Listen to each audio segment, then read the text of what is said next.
They say the Appalachian Mountains are so old that they've forgotten what it's like to be human, but they haven't forgotten how to mimic us. You've heard the rules. Don't whistle in the woods. If you think you saw something in the trees, no you didn't. And if you hear your name called from the brush, never ever look back. Tonight, we are going deeper than we've ever gone before. I've compiled 3 true accounts from the deepest hollows of the Blue Ridge and the Smokies, stories that have been whispered in general stores and around dying campfires for generations, but never spoken aloud to outsiders. But I need to warn you. The third and final story in this collection is a 12-minute descent into a nightmare that officially doesn't exist in any park ranger's log. It is a story that explains why, in these mountains, the missing aren't just lost, they're claimed. If you're watching this in the dark, check the lock on your door one last time. Because by the time we reach the end of this journey, you'll realize that the mountains aren't just a place. They're a predator. And tonight they're hungry. Let's begin.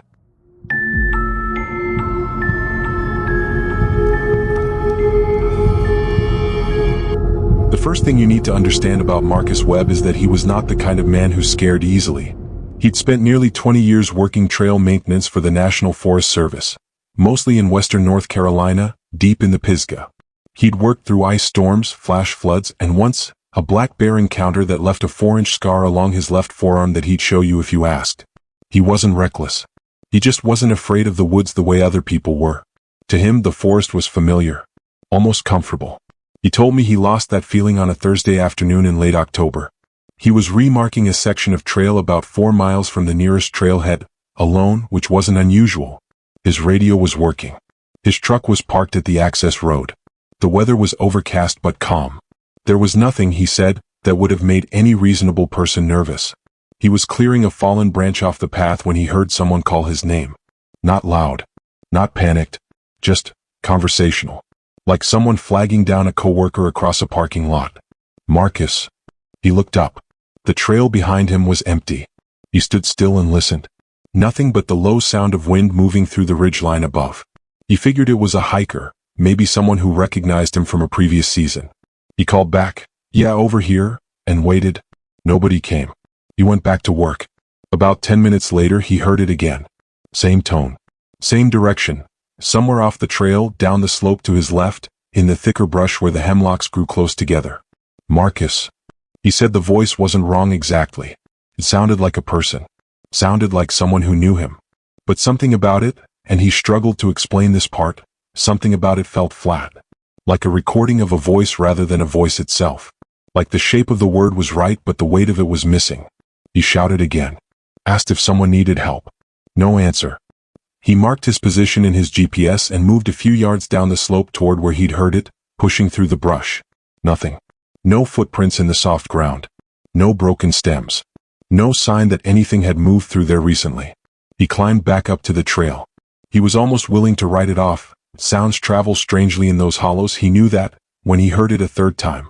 Still the same direction. Still the same flat, casual tone. Marcus. But this time it was closer. He told me he felt something shift in him right then. Not fear exactly. More like recognition. Like some part of his brain, something old and animal, suddenly understood that whatever was saying his name had not moved toward him from a fixed location. It was closer because it had followed the sound of his voice. Both times he'd called back, he had answered it. He had told it where he was. He didn't respond. He picked up his tools, walked back to the access road at a pace he described as controlled, got in his truck, and drove to the ranger station. He filed a report, sound disturbance, possible lost hiker, and didn't mention the part about the voice. He said he wasn't ready to say it out loud yet. It felt like the kind of thing that changed once you put words to it. He went back to that section of trail twice more that season, always with a partner after that. He never heard it again.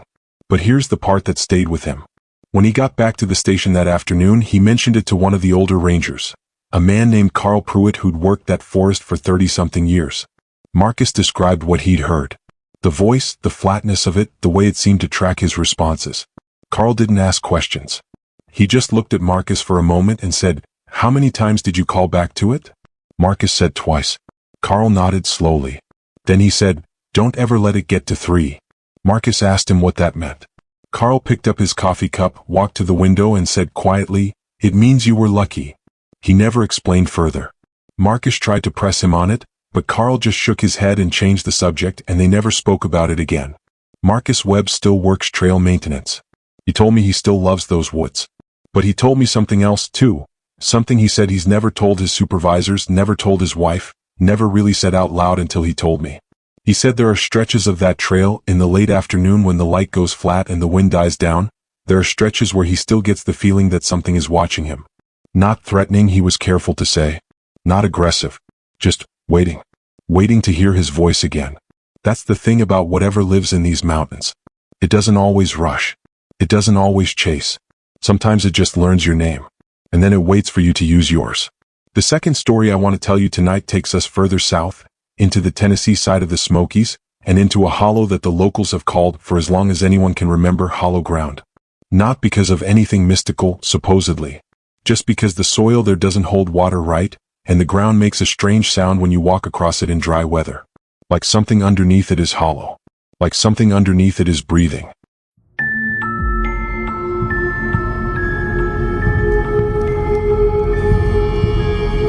The locals in Sevier County don't talk about the Whitmore family the way you'd expect. They don't lower their voices dramatically or refuse to say the name. It's more like they redirect. You bring it up and the conversation just quietly moves somewhere else, the way water moves around a stone. Natural. Practiced. Like a reflex that gets passed down without anyone deciding to pass it down. That told me more than anything else did. What I was able to piece together came from 3 separate sources. A retired fire warden, a woman who grew up 2 ridges over from the hollow, and a single page from a county sheriff's supplemental report from 1987 that someone had, for reasons unknown, never filed correctly. It ended up in a box of misfiled documents that a records clerk described to me as things we're not sure what to do with. I know how that sounds. But the details across all 3 sources matched too precisely to dismiss. The Whitmore family, Daniel, his wife Ruth, and their 2 teenage kids, moved to the property in spring of 1986. They weren't locals. They'd come down from Ohio looking for land, looking for quiet. Daniel had done some homesteading before. He knew how to work hard and live simply. By all accounts, the first few months went fine. Their nearest neighbor was a man named Harlan Cope, who farmed about 1.5 miles up the road. He said they seemed like good people. Kept to themselves but weren't unfriendly. Daniel would wave from the truck. Ruth brought over a jar of preserves once. He said the first sign something was off came in August. He was driving past their access road around dusk when he noticed Daniel standing at the tree line at the edge of the property. Just standing there. Not working. Not looking at anything in particular. Just facing the woods with his arms at his sides. Harlan slowed down, rolled his window down, called out to him. Daniel turned and waved. Normal wave. Smiled. Harlan drove on. But he told me he thought about it later that night. Something about it nagged at him. Not the standing. People stand and think that's not strange. It was the where. Daniel was standing right at the edge, at the exact point where the cleared land met the tree line. Harlan said it was almost like he was standing at a border. Or like something on the other side of that border had asked him to come closer and he was deciding whether to. He didn't mention it to anyone. Figured he was reading too much into it. By September, Harlan noticed he hadn't seen Ruth or the kids in a while. He stopped by one afternoon under the excuse of returning a tool he'd borrowed. Daniel answered the door. He was polite. A little distracted, Harlan said. He mentioned Ruth wasn't feeling well, the kids were busy with their studies. Everything was fine. Harlan said he believed him. But as he was walking back to his truck, he heard something that stopped him. From somewhere inside the house, or maybe just behind it, he couldn't be sure, he heard what sounded like a voice. Oh, rhythmic. Almost like someone reciting something or reading aloud. And then, underneath it, a second voice doing the same thing in a slightly different cadence. He said it reminded him, oddly, of 2 people reading from the same page but slightly out of sync. Like an echo that wasn't quite timed right. He didn't turn back. He got in his truck and left. That was the last time he saw Daniel Whitmore in a condition he recognized. The fire warden, whose name I'm keeping out of this, was the one who first went to the property after the county got involved. He described the hollow itself before he described the house, and I think that's important. He said the soil on that property had a quality he'd never encountered before or since. It wasn't just that the ground was soft, it was that it felt uneven in a way that had nothing to do with the terrain. Like the density of the earth kept shifting underfoot in ways that didn't match the topography. He said walking across the back field felt like walking on something that was subtly, slowly moving. He also said the hollow was quiet in a way that felt wrong. Not peaceful quiet. Not natural quiet. He said it was the kind of quiet that made you realize how much ambient sound you normally don't notice until it's gone. No insects. No distant bird song. No wind movement in the canopy. Just a flat, total stillness that pressed against your ears like pressure change before a storm. The house itself was intact. No signs of fire or damage. Inside, it was clean and orderly in a way that struck him as strange given the circumstances. Dishes stacked. Furniture in place. Nothing overturned or disturbed. He said it looked less like a home someone had left in a hurry and more like a place that had been carefully, deliberately vacated. 4 beds made. 4 sets of clothes still folded in the drawers. No notes. No signs of struggle. The family was simply gone. Here's the detail that ended up in that misfiled sheriff's report. In the back of the house, past the kitchen, there was a door that led out to a small mudroom and then to the back field. The door was standing open. And on the interior wall of the mudroom, painted in something the report described only as dark pigment, origin unclear, were 4 vertical marks. Side by side. Even spacing. Like tally marks.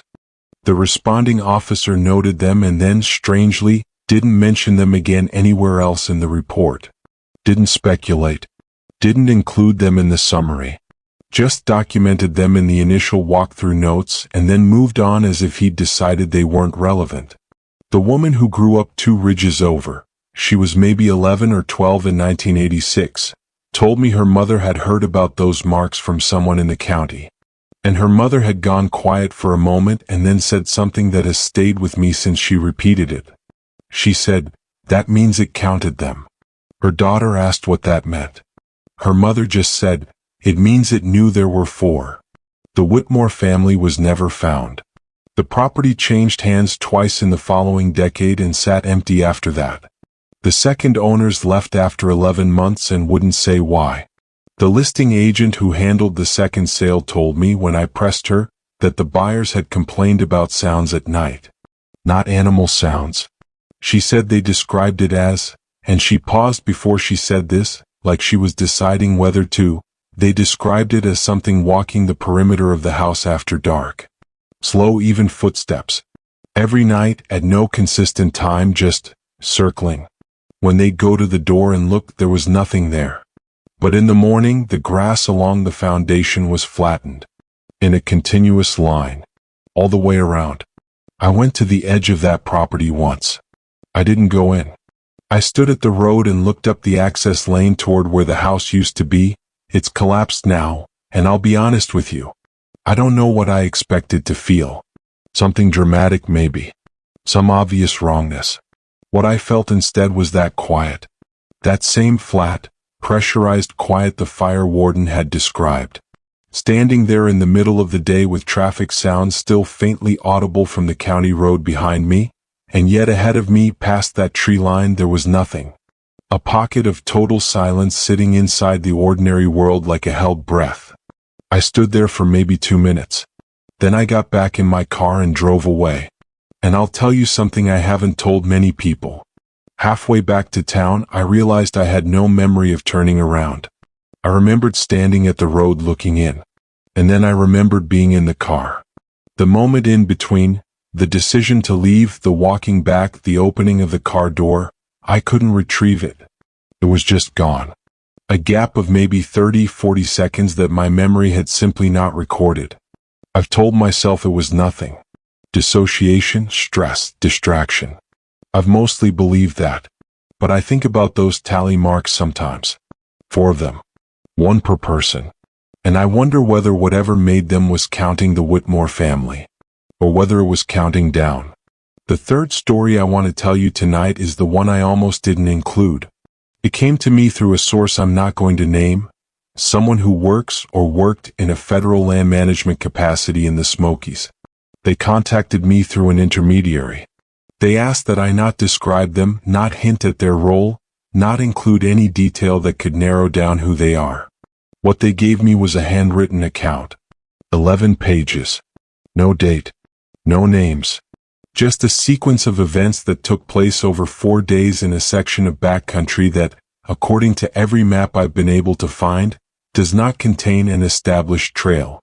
They told me at the end of our conversation, "I'm giving you this because I need someone else to know it happened. Not because I think you can explain it. Because I need it to exist somewhere outside my own head." This is that account.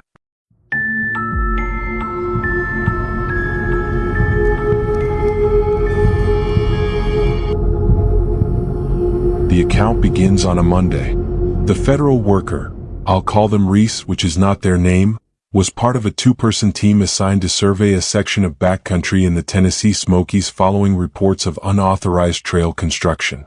Someone, apparently, had been cutting paths through a stretch of protected wilderness. No permits. No documentation. The trails just appeared on a seasonal aerial survey, thin pale lines pressed into the canopy where no lines should have been.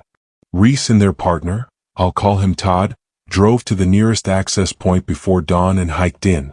The first day was unremarkable. They documented 3 separate cut paths, took GPS coordinates, photographed boot prints and tool marks on cleared stumps. Whoever had been out there knew what they were doing. The cuts were clean. The paths were graded slightly, almost professionally, like someone who understood drainage and erosion. Reese noted in their log that it didn't feel like recreational trail cutting. It felt deliberate, purposeful, like someone was trying to get somewhere specific and had been trying for a while. They camped that night about 2 miles in. 8, checked in by radio, slept without incident. Reese said the second day was when the quality of the air changed. They followed the longest of the cut paths deeper into the section, and around mid-morning they entered a part of the forest that Reese described with a phrase that stopped me when I read it. They wrote, "The trees here were listening." They crossed that out and rewrote it. The trees here were still in a way that felt attentive. Reese was clearly trying to be precise, trying not to sound irrational. But both versions say the same thing. The forest felt aware. The underbrush thinned. The canopy closed overhead. The light came through in long, diffuse columns that barely moved even when wind was audible somewhere above. Reese noted the temperature dropped by what felt like 10 degrees within the span of 100 yards. Not gradually, like stepping through a threshold. Todd stopped walking. Reese asked him what was wrong. He didn't answer right away. He was looking at something off the path to the left, up a short slope through the trees. Reese followed his gaze and saw what he was looking at. A structure. Small. Low to the ground. Built from stacked stone and what looked like stripped branches woven together in a lattice pattern. No mortar. No modern materials. It was roughly the size and shape of a large dog kennel, open at one end, facing away from them. They approached it carefully. Inside the structure, set back in the shadow of it, propped against the rear wall, were 4 objects. Reese described them as bundles. Wrapped in what looked like burlap or rough cloth, tied with cord, roughly the size and shape of a thick book. They were stacked carefully, deliberately. Reese reached in to pick one up. Todd said, "Don't." Reese stopped. Asked why. Todd said he didn't know. He just said don't. They photographed the structure, logged the coordinates, and kept moving. Reese wrote that they didn't talk much after that. Not because of tension between them. More like the forest itself seemed to discourage conversation. Every time one of them said something, the sound landed flat and close, like the words weren't traveling, like the air was too dense to carry them far. That was the second day. On the third morning, Todd was gone. His sleeping bag was empty. His pack was still there. His boots were still there. Reese found this detail the most disturbing of anything that followed, and I think that's the right instinct. A person does not walk into cold backcountry terrain barefoot voluntarily. Whatever had taken Todd out of that tent had not given him time to put his boots on, or had not required him to. Reese radioed for help immediately. Got static. Moved to higher ground and tried again. Got a partial connection, transmitted coordinates, wasn't sure if it went through. Then Reese did something that I think most people in that situation would not have done, and I mean that as neither criticism nor praise. Reese went looking. The account gets very detailed here. Very precise. Like Reese needed to document everything perfectly while it was still fresh. Reese found footprints in the soft ground leading away from the camp, heading north along a natural depression between two ridgelines. The prints were Todd's boot size, except Todd's boots were back at camp. These were barefoot prints. Deep at the toe, shallow at the heel. Like someone walking fast, leaning forward. Like someone being pulled. Reese followed them for maybe a quarter mile before they stopped. Not gradually. Not at a rocky patch or a stream crossing where the ground wouldn't hold impressions. They simply stopped. Mid-stride. One foot down, the next foot, nothing. As if Todd had taken one more step and the ground had declined to record it. Reese stood there for a long time looking at the last print. Then Reese heard Todd's voice. It came from the trees ahead. Maybe 50 yards in, off any path, in the denser growth where the hemlocks crowded together and visibility dropped to almost nothing. It said Reese's real name. Not their nickname, not their call sign. Their actual first name, which Reese had not told Todd to use and which Todd, as far as Reese could recall, had never used once in the years they'd worked together. Reese froze. The voice said it again. Come. Casual. Conversational. And here is where the account becomes something I have read probably 30 times and still cannot fully settle in my mind. Reese wrote, it sounded like Todd. It had his pitch, his rhythm, the slight flatness he had in his vowels from growing up in central Ohio. But it was Todd the way a photograph is a person. It had his shape but not his weight. I cannot explain this better than that. It had every surface detail correct and nothing underneath. Reese did not call back. Reese stood there, not moving, and the voice said the name a third time and then went quiet. The silence that followed was the worst part. Reese wrote that the silence felt expectant. Like whatever was in those trees was waiting to find out what Reese would do next. Like it was curious. Reese backed up slowly, keeping eyes forward, and returned to camp. The rescue team arrived late that afternoon. For people. They found Reese at the camp, coherent, physically unharmed. They began a search pattern for Todd immediately. What they found, and this is the part that made it into no official report, that existed only in Reese's handwritten account and in the careful, quiet memory of the people who were there, what they found about a mile and a half north of camp was Todd's radio, sitting on a rock, undamaged, still switched on. Around the rock in the soft ground were footprints, many of them, circling the rock in a continuous loop, over and over, the same stride length, the same pressure pattern. Like someone had walked around that rock for a very long time. The prints were barefoot. They were Todd's size. But the search team leader, a man with decades of backcountry experience, knelt down and looked at them for a long time without saying anything. Then he stood up and said they needed to keep moving. One of the younger team members asked him what he thought had made them. He said, I think Todd made them. She asked when. He looked at her and then looked back at the prints. He said, I don't think it was Todd yet when he made them. Nobody asked him to explain that. Reese wrote that nobody wanted to. Todd was never found. The official report listed him as missing, presumed dead, probable cause disorientation and exposure. A tragic accident in difficult terrain. The kind of thing that happens in remote wilderness and defies full explanation. Reese left the job 4 months later. Didn't say why to anyone in an official capacity. But in the final paragraph of the handwritten account, the last thing on the last page, Reese wrote something that I've been sitting with ever since. They wrote, I've been trying to figure out what it wanted. Whether it wanted Todd specifically, or whether Todd was just the one who was reachable. Whether it was hunting or whether it was something simpler than that, something more like collecting. The bundles in the stone structure. The tally marks I've heard about from other accounts in that region. The way it seemed to already know my name. I think it's been out there for a very long time. I think it has learned patience the way old things learn patience. Not as a strategy but as a nature. It doesn't rush because it doesn't need to. It knows the land better than we do. It knows our voices better than we know its silence. I don't know what it is. I'm not sure that category exists yet. But I know what it does. It finds the edge of where you feel safe. And then it learns the sound of your voice. And then it waits. The only reason I'm still here is that I didn't answer. I almost did. On the third call, I almost answered. I don't let myself think about what would have happened if I had. That's where the account ends. 11 handwritten pages. No name. No date. I've gone back and forth on whether to include it. Whether the responsible thing was to sit on it, file it away, decide it was too unverifiable, too raw, too close to someone's private trauma to put into the world. But Reese asked me to make sure it existed somewhere outside their own head. So here it is. There is no tidy ending tonight. The Appalachian Mountains don't work that way. These unexplained disappearances point to something that defies logic. This isn't just Appalachian folklore. We are looking at something incredibly patient. A predator that has stalked these ancient woods for centuries. The locals know it. It's why they passed down unwritten rules for survival. Don't whistle at night. Don't look back. And never answer the third call. If you are ever hiking deep in the Smokies and hear a voice in the trees that sounds exactly like someone you know, count the calls. And if you've already answered twice, don't make a sound. Just walk away.